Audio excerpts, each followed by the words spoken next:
Donald Trump's claim that NATO troops stayed a little off the front lines during the war in Afghanistan is disappointing.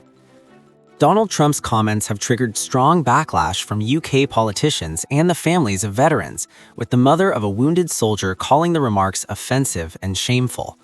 A total of 457 British service members lost their lives during the Afghanistan conflict.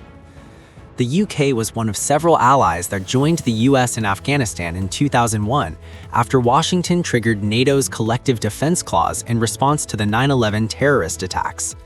The US remains the only country ever to invoke Article 5, which states that an attack on one NATO member is treated as an attack on all. However, speaking to Fox News on Thursday, Trump said he was not sure NATO would support the US if it were under threat. He said, "We've never needed them," adding that America had never really asked anything of them. Referring to Allied involvement in Afghanistan, Trump claimed NATO countries would say they sent troops, but suggested they stayed a little back and away from the front lines. The BBC contacted the Ministry of Defense for a response.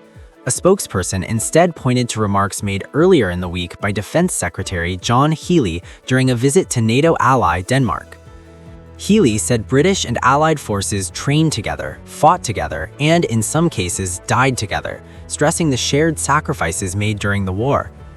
The US launched its invasion of Afghanistan in October 2001 to remove the Taliban, whom it accused of sheltering Osama bin Laden and other al-Qaeda leaders linked to the 9/11 attacks.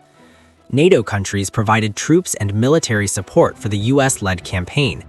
By the time US forces withdrew in 2021, more than 3,500 coalition troops had been killed, around two-thirds of them American.